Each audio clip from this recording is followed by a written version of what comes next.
እንዴት ከረማችሁ የቲክታክ ቤተሰቦቼ?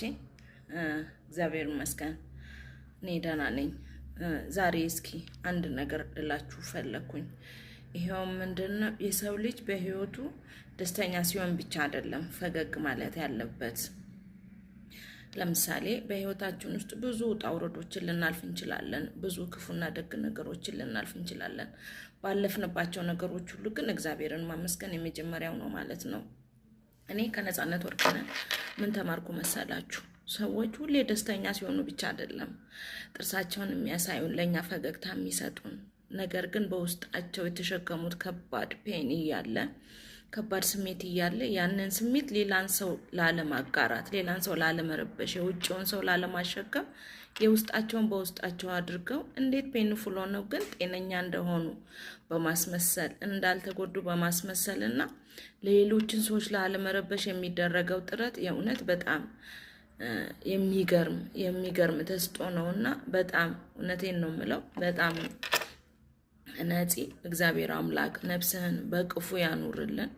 በጣም እንወዳሃለን። አንተ አርቲስት ብቻ አልነበርክም፣ አንተ ትልቅ አስተማሪያችን ነበርክ።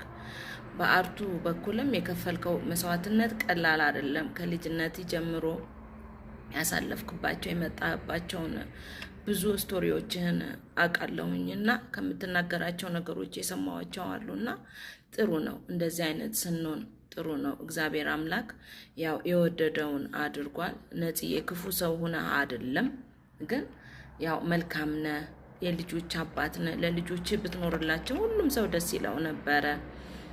ዛሬ ላይ ሰው ምን ያህል ላንተ እንዳዘነ ደግሞ ቀና ብለህ ብታይ ጥሩ ነበረ። ግን በጣም የሚገርመው እስከ መጨረሻዋ ሰዓት ድረስ ፈገግታ ካንተ ሳይለይ ሁሌም ደስተኛ እንደመሰልክ፣ ሁሌም ደስተኛ እንደነበርክ፣ ኢቭን ህመምህን እየተናገርክ ራሱ ኢቢኤስ ላይ ቀርበ ስለ ህመምህ ስታስረዳ አስኮሜዲ ነው ስታወራ የነበረው ማለት ነው። ምንድነው ይሄ ለሰዎቹ ማለት ነው እያስረዳሃቸው ለጋዜጠኞቹ እንደዚህ አይነት ህመም ነው ያለብህ ብለው በእንግሊዘኛ ሲያወሩ የሰማሁትን ነው። ዩሲ ምን ያህል ፈገግ እንዳደረካቸው እነሱን ማለት ነው።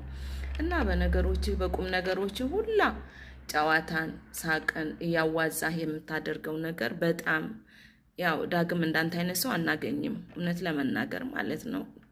በጣም ፔንፉል ነው፣ ያማል እውነት። በቃ አዶን ነው እኔ እንጃ። ለቤተሰቦች መጽናናትን ይስጣቸው፣ ለኛ ለአድናቂዎች እግዚአብሔር መጽናናቱን ይስጠን፣ ለሁሉም ሰው መጽናናቱን ይስጠን።